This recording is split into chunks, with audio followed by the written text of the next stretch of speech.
Is it all chance, simple serendipity, or is it something more, fate? Don't worry, I'm not flirting with you. I don't think you can deep throat my huge cock anyway. The story kicks off with Mallory cruising through an empty desert road. She's supposed to get married in a few days, but things aren't all sunshine and rainbows with her fiancé.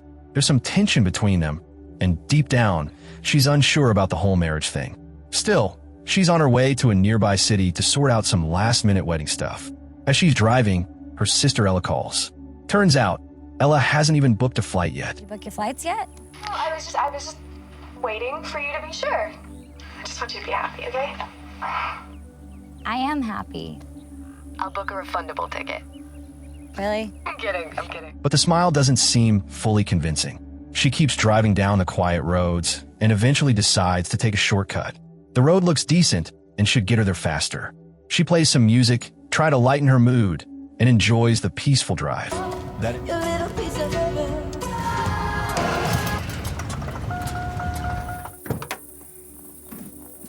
She gets out, checks under the hood, and tries restarting it, but no luck. Even worse, there's no phone signal. She waits inside the car, hoping someone might come by.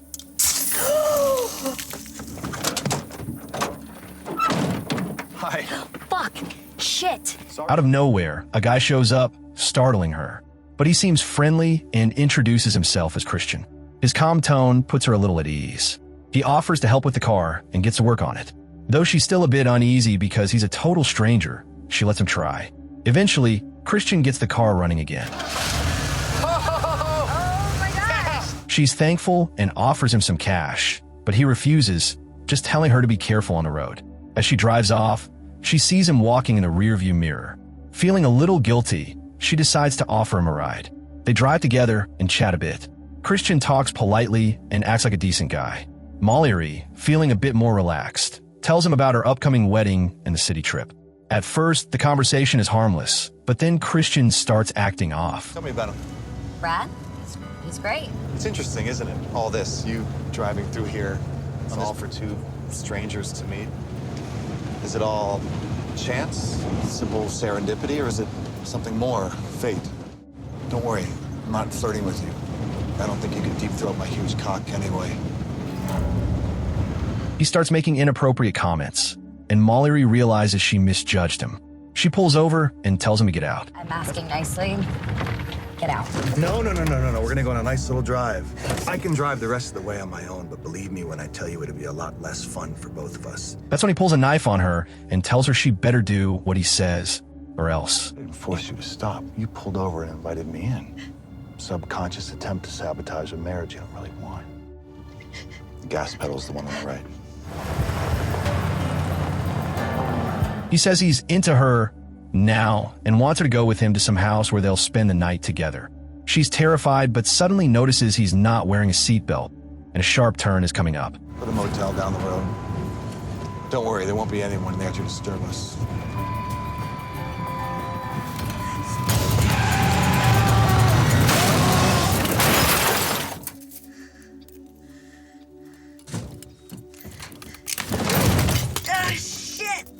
Mallory ends up hanging upside down in the car, one leg trapped between the seats. She can't move. Christian, thrown out due to no seatbelt, lies unconscious nearby.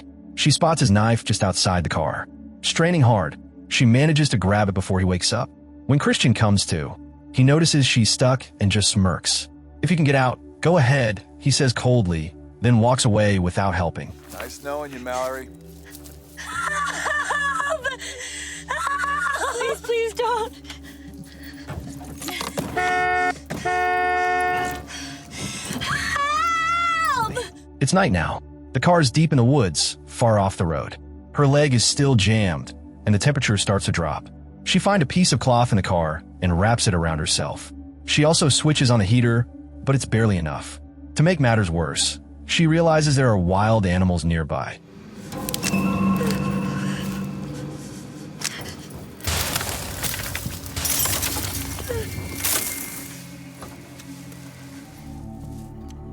When morning comes, she spots some deer outside and breathes a sigh of relief. At least no predators. But then Christian comes back. He looks totally fine and walks up to the wrecked car like nothing happened. He's weirdly cheerful, like he's enjoying her misery. I need water and food.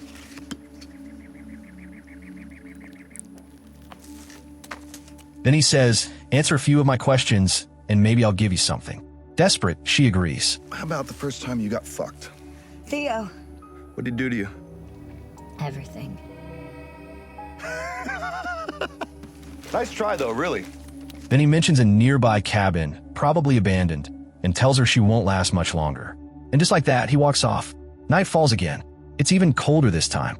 Her feet have gone numb, but she finds a lighter in the car and starts burning paper and whatever she can find to keep warm. She manages to doze off for a while, but then she wakes up to something scratching her. It's...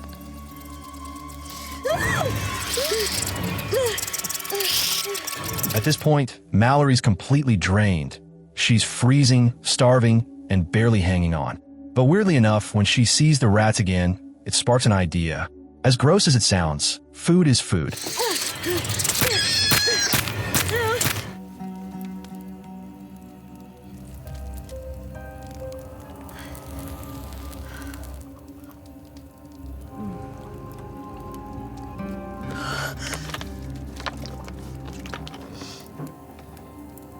By morning, she hears something shocking. Her phone's ringing. It's lying just out of reach, but after a lot of struggling, she grabs it. That little screen lights up and gives her hope for the first time in days. Maybe, just maybe, help is on the way. But before she can do anything, Christian shows up again. She quickly hides the phone. He starts rambling about the cabin nearby, saying some family is locked up inside now, by him, so they won't accidentally run into her. Then, all casually, he says he brought something to help. Before he can explain, the phone rings again.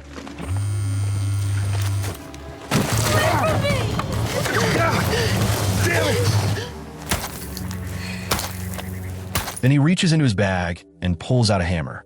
Mallory panics, thinking this is it, but instead he pulls out a blade. No. It's for you. It's not gonna cut through the door. No, I don't expect it will.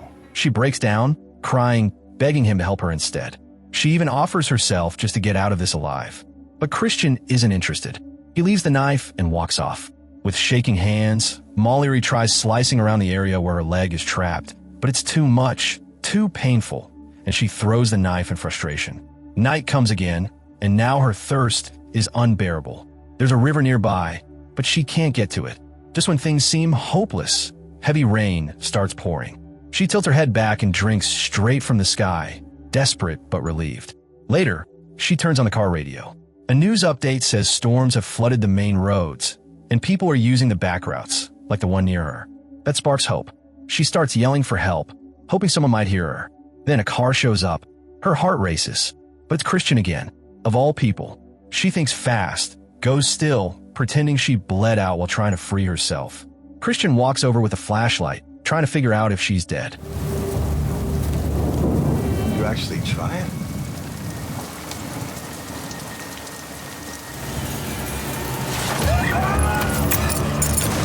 She steals his car keys, locks the car doors using the remote, and sets off the alarm. Then, she fakes tossing the keys so Christian can't leave either. She hopes someone on the road will hear the alarm and come check. And someone does. A police officer pulls up. Christian quickly switches up, acting innocent, saying the storm wrecked his car and asking for a ride to a nearby cabin.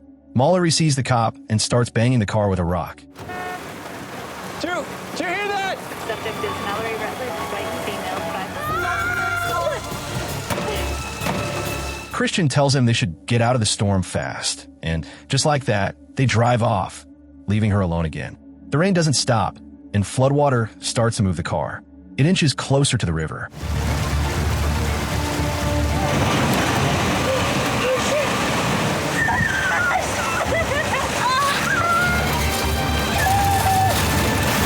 She grabs the blade again, holds her breath, and starts cutting. She barely makes a dent before the flood sweeps the car into the river. The impact forces her leg free, painfully, and she fights through agony to swim to the shore. Exhausted, she grabs a broken branch to support herself and limps away.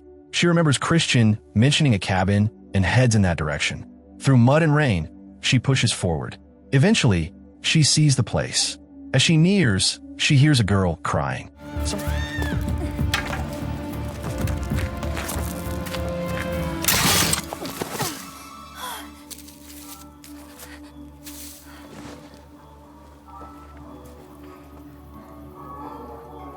Through the window, she sees a teenage girl tied up and screaming. Rushing in now could alert Christian, so she quietly checks other rooms. That's when she sees something horrifying. Christian, wearing a cop's uniform, beating the officer who had earlier left her behind. Heart pounding, she sneaks further and discovers that he's killed everyone in the family except the girl.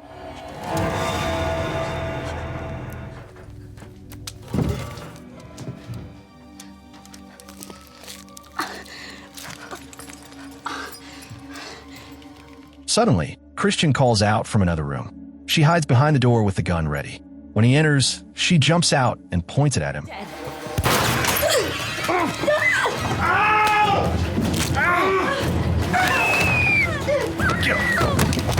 After a brutal struggle, she breaks free again and hides.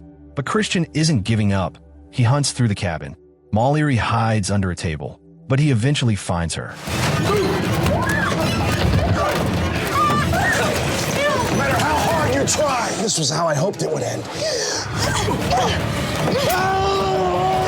She stabs him and escapes.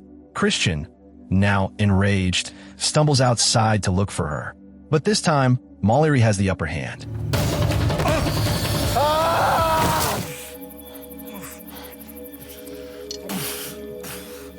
Screaming in pain and completely stuck, Christian can only look up in horror as Mallory and the girl stand over him. She holds out the same blade he once gave her. "Need a hand?" she says coldly. "You told me to cut my leg off. Well, here's your shot.